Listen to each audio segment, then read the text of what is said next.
베드로전서 2장 9절과 10절을 제가 대신 읽어드리겠습니다. 하나님의 말씀입니다. 그러나 너희는 택하신 족속이요 왕같은 제사장들이요 거룩한 나라요 그의 소유가 된 백성이니 이는 너희를 어두운 데서 불러내어 그의 기이한 빛에 들어가게 하신 이의 아름다운 덕을 선포하게 하려 하심이라. 너희가 전에는 백성이 아니더니 이제는 하나님의 백성이요 전에는 국류를 얻지 못하였더니 이제는 국류를 얻은 자니라. 아멘. 이 기독교의 구원은 우리가 단지 예수 그리스도를 믿고 죄사함 받고 영원한 형벌을 피하는 것만이 아니죠. 혹은 지옥이 아니라 천국에 들어가는 것을 기독교의 구원의 전부라 말할 수가 없습니다. 오늘 성경을 보면 우리의 구원에 대해서 우리가 죄 용서받고 영원한 생명을 얻고 그리고 하나님의 자녀가 되었을 뿐만 아니라 하나님께서 우리에게 영광스러운 신분과 지위를 베풀어 주셨다.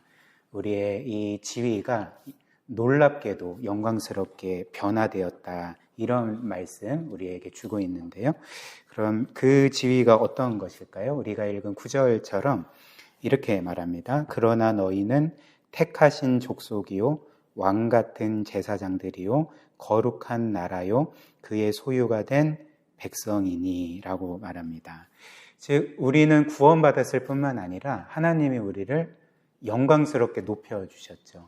정말 놀라운 지위와 신분을 주셨는데 우리를 거룩한 백성, 또 왕같은 제사장, 그리고 여기에서 그의 소유가 된 백성이라고 하는데 이 그의 소유가 된 백성이라는 말은 우리가 하나님의 보물과 같은 존재가 되었다는 말입니다.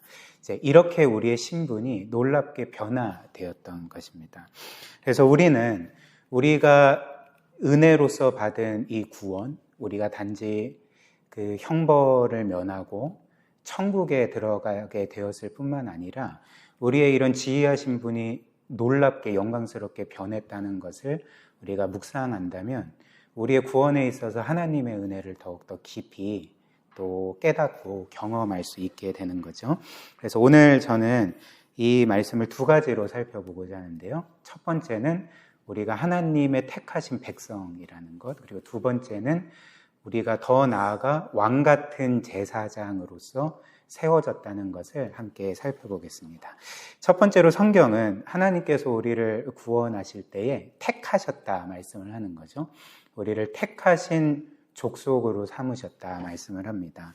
그런데 우리가 늘 복음에서 듣는 것처럼 하나님이 우리를 택하신 것은 우리가 그분의 택함을 받을 만한 어떤 자격이나 자질이 있기 때문이 아니라는 거죠.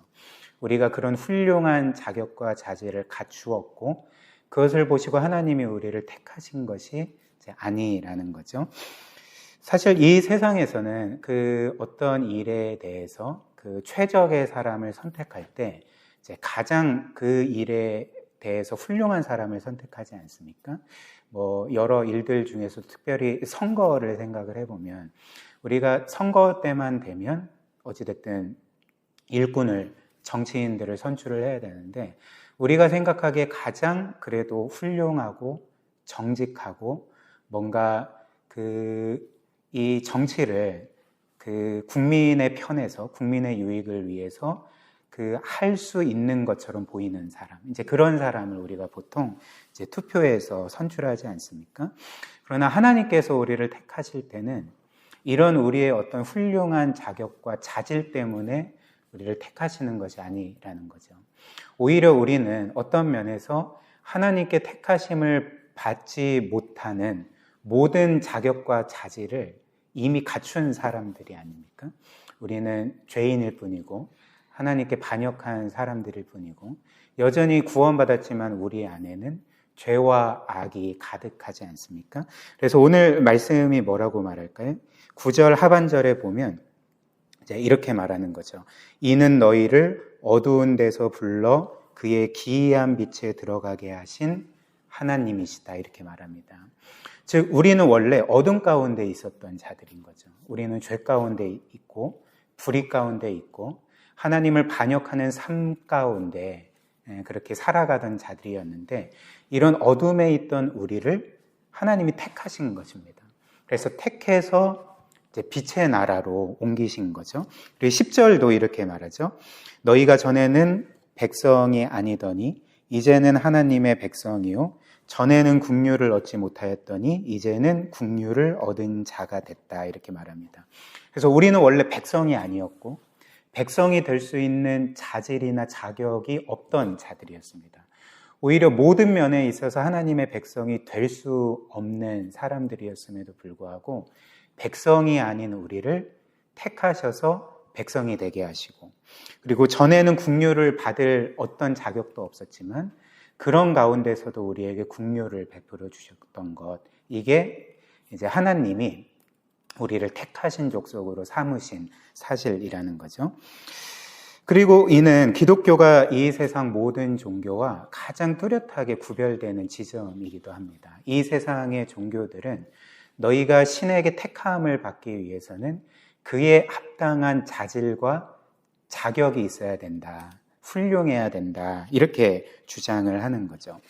그래서 그 오늘 말씀에 비추어 보면 이 세상 종교에서 신에게 택함 받기 위해서는 이미 내가 거룩한 백성과 같은 그리고 왕 같은 제사장과 같은 어떤 자격과 자질을 갖추고 있어야지만 그 신이 나를 선택해 준다는 것입니다. 그래서 이 세상의 종교에서는 사람의 자격과 자질이 먼저 오고 택함이 뒤에 따라오는 거죠. 그러나 기독교는 이 순서가 완전히 다른 거죠. 우리의 자격과 자질이 먼저 오는 것이 아니라 하나님의 긍휼과 그로 인한 택하심이 먼저 오는 것입니다. 하나님이 우리를 택하셨기 때문에 우리는 전혀 그런 사람이 아니었지만 우리를 거룩한 백성과 왕 같은 제사장으로서 빚어가시는 거죠.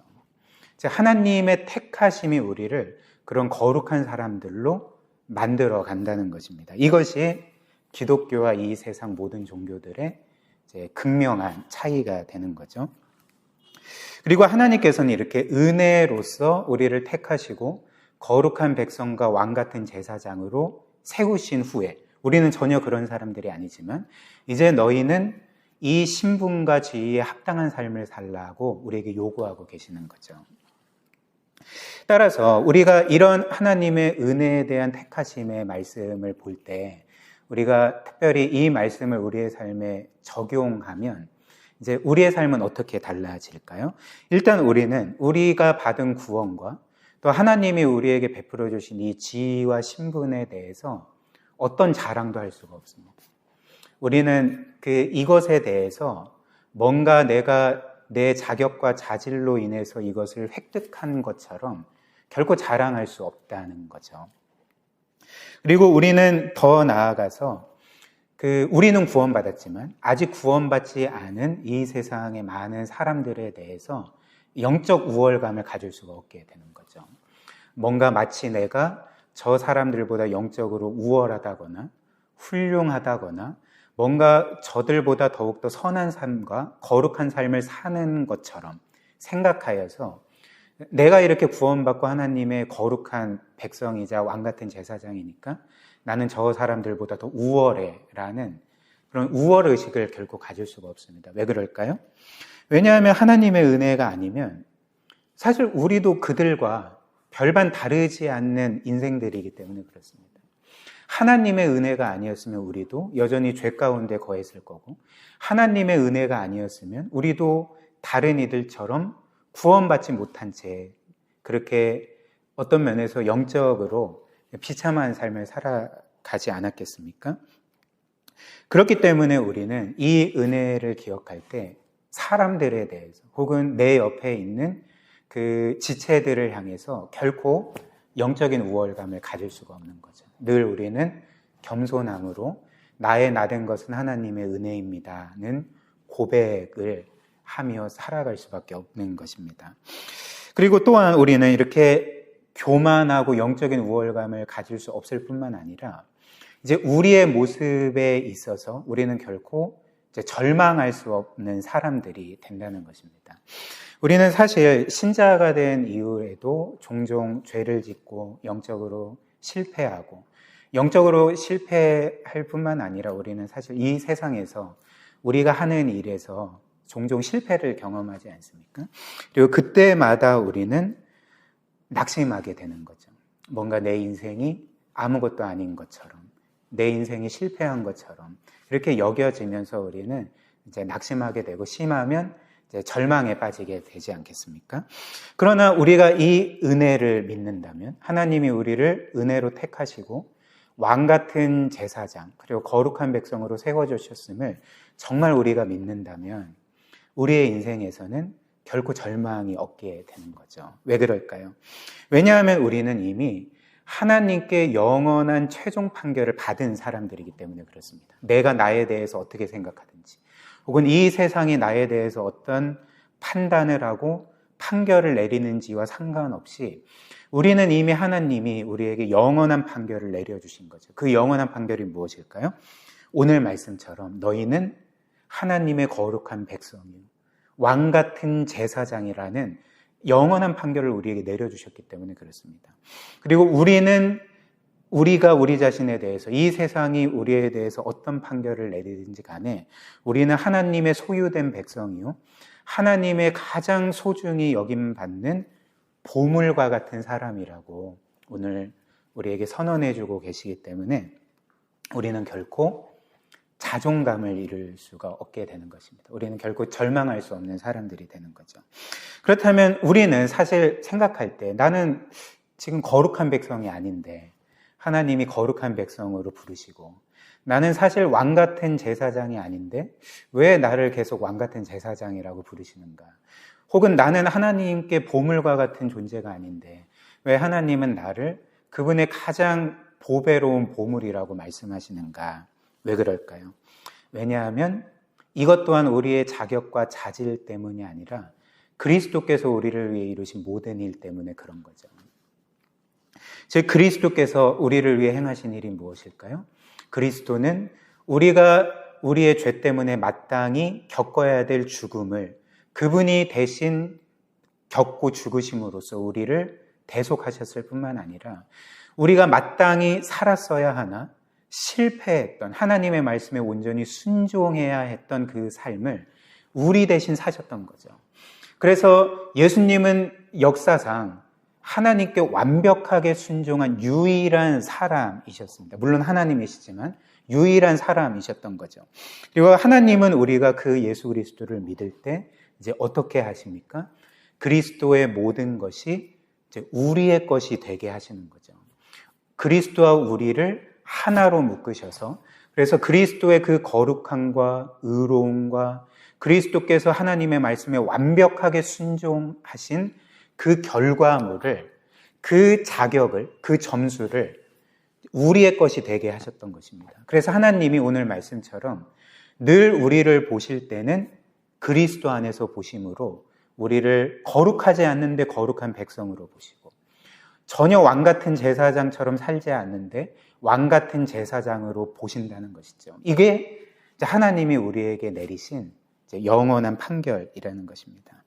그래서 우리가 이를 늘 굳게 믿고 기억할 때 우리는 우리의 죄 때문에 우리의 영적인 실패 때문에 혹은 이 땅에서 겪는 여러 가지 실패와 좌절 때문에 우리는 절망하지 않게 되는 거죠. 왜냐하면 이미 우리의 정체성, 우리의 가치, 그리고 우리의 영광은 하나님께서 결정해 주셨기 때문에 하나님은 늘 우리를 그분의 사랑받는 거룩한 백성이요 왕 같은 제사장으로 여겨주시고 받아주시기 때문에 우리가 이 은혜를 기억할 때 우리는 늘 실패해도 실패하지 않은 것처럼 살아갈 수 있고 그리고 여러 어려움들이 있을지라도 모든 것들을 넉넉하게 이기는 그 하나님의 사랑의 능력으로 감사함으로 살아갈 수 있게 되는 것입니다.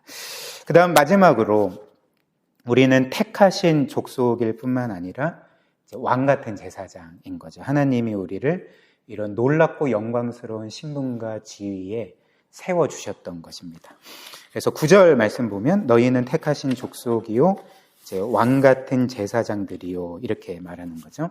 그렇다면 이제 마지막으로 우리가 왕 같은 제사장이 되었다라고 성경이 우리에게 알려주고 있는데, 이제 왕 같은 제사장이란 이제 어떤 직분인가, 왕 같은 제사장으로 사는 것은 이제 어떻게 살아가는 것을 의미하는가. 일단 이를 알기 위해서는 구약의 두 직분인 이 왕과 제사장이 이제 어떤 것인지를 알 필요가 있겠죠. 일단 이 본문에서 왕 같은 제사장은 왕이면서 제사장이라는 의미입니다. 그러니까 우리가 왕과 제사장이 어찌됐든 감당했던 그 직무를 함께 감당하는 그런 사람들로 세워졌다는 거죠. 그래서 일단 구약에서 이 왕과 제사장은 선지자와 함께 하나님께서 직접 기름 부으셔서 그분의 뜻을 행하도록 하신 일종의 사역자들입니다. 왕이라고 해서 그냥 하나님 무시하고 자기 뜻대로 다스리는 것이 아니라 이제 왕도 그렇고 제사장도 그렇고 선지자도 그렇고 하나님의 통치 아래에 있어서 그분의 뜻을 행하는 사역자들, 특별히 이스라엘 백성들의 유익을 위해서 하나님의 뜻을 실행하는 사람들이었던 거죠. 그런데 이 왕과 제사장이 이렇게 하나님의 사역자지만, 하나님의 뜻을 행하는 자들이지만 이제 다른 점이 있습니다. 둘 사이에 차이점이 있는데, 이제 왕이라는 사람은 주로 하나님 편에 서서 이스라엘 백성을 향해서 하나님의 통치를 실행하던 사람들이었다면, 제사장의 경우는 하나님 편이기보다는 사람들, 즉 이스라엘 백성 편에 서서 이스라엘 백성의 죄를 속하는 제사를 드리고, 또 그들을 대표로 하여서 그 성전에 혹은 성막에 나아가서 그들을 위해 기도하던 사람들이 이 제사장들 아닙니까? 그래서 우리가 왕 같은 제사장으로 산다는 것은 지금 구약 시대는 아니지만 현대를 살아가지만 이 시대를 살아가면서 구약의 왕과 제사장이 했던 그 핵심 역할들을 우리가 이 시대 가운데, 우리가 살아가는 그 시간과 공간 가운데 실행하면서 하나님의 뜻을 이루면서 이제 살아가야 한다는 것을 의미하는 거죠. 그래서 일단 왕으로서 우리는 이 세상에 하나님의 통치를 실행해 가야 한다는 것입니다. 그래서 간략하게 말하면 이 세상에 이렇게 죄와 불의와 또 거짓과 탐욕으로 뒤틀려져 있고 망가져 있는 이 사태 가운데 우리가 그 시대의 조류를 따라서 살아가지 아니하고 하나님 편에 서서 어찌됐든 우리가 있는 자리에서 하나님의 뜻을 행하는 거죠. 하나님의 통치를 구현해 가는 거죠. 그래서 주기도문의 간구처럼 우리를 통해 하나님의 나라가 임하고 하나님의 뜻이 이루어지도록 그렇게 살아가는 것이 이제 왕으로서의 이제 삶이 되는 것입니다. 그 다음 제사장으로서의 역할은 무엇일까요? 그러니까 제가 말씀드린 것처럼 우리는 제사장의 핵심 역할을 하면 되는 거죠. 그러면 제사장의 핵심 역할이 무엇이라 말씀드렸습니까? 백성의 편에서 그 백성을 하나님과 연결시켜주는, 즉 그 백성을 위해 기도하고 그 백성이 죄를 용서받을 수 있도록 제사를 드리고, 그래서 죄로 인해 깨트려진 그 하나님과 백성 사이의 관계를 화목시키는 그 역할들을 제사장이 감당했는데, 이제 우리가 그런 역할들을 이 시대 가운데 감당해야 한다는 것입니다. 물론 지금 시대는 과거 구약 시대처럼 제사장들이 제사를 드리진 않습니다. 사실 제사장이라는 직분도 없고 더 나아가서 제사를 드리지 않는 거죠. 왜냐하면 예수 그리스도께서 우리의 영원한 대제사장으로서 이미 그분의 생명을 우리의 대속제물로 내어주심으로 이제 영원한 속죄를 이루셨기 때문에 그렇습니다. 그렇기 때문에 우리에게는 이제 더 이상의 제사가 필요 없는 거죠. 그렇다면 이제 왕 같은 제사장으로서 우리가 해야 될 일은 무엇일까요? 그러니까 제사를 드리는 것이 아니라 이미 영원한 대속의 제사를 드리신 그 그리스도께로 사람들을 인도하는 일들을 해야 된다는 거죠. 그 사람들에게 예수 그리스도를 전하고, 그리고 영원한 구원을 약속하는 복음을 선포하고, 그래서 죄인들로 하여금 하나님과 화목한 관계를 가질 수 있도록 우리가 끊임없이 하나님과 이 세상 사람들 사이에 다리 역할을 해야 된다는 거죠. 즉 이 세상의 구원을 위해서 그리고 사람들의 영원한 생명을 위해서 애쓰는 직분이 바로 이 왕 같은 제사장의 그 직분이라는 것입니다. 사랑하는 여러분, 오늘 이 말씀처럼 하나님은 자격 없는 우리를 택하셔서 구원하셨을 뿐만 아니라 우리에게 이런 영광스러운 지위와 신분을 주셨습니다. 우리를 거룩한 백성으로 삼으셨고 왕 같은 제사장으로 우리를 세우셨던 거죠. 그래서 우리는 이 은혜를 기억할 때 우리에게 맡겨주신 이 직분을 감사함으로써 신실하게 감당해야 되지 않겠습니까? 그래서 우리가 개인으로서 뿐만 아니라 우리가 교회 차원에서도 끊임없이 이 지역과 이 도시와 이 나라와 수많은 사람들에게 하나님의 통치를 구현하고, 특별히 구원받지 못한, 아직까지 주를 믿지 못하여서 죽어가는 많은 사람들에게 그리스도를 증거함으로써 많은 이들을 하나님과 화목시키는 역할들을 우리 개개인과 교회가 감당해야 할 것입니다. 우리가 새롭게 예배처소를 옮겼고 또 우리에게 새로운 지역을 하나님께서 맡겨주셨는데 우리가 이 귀한 사명을 신실하게 감당하여서 이 지역의 복의 통로가 되고 이 도시를 변화시키는 우리 주와 말씀의 교회와 우리 모두가 되기를 주님의 이름으로 축복합니다.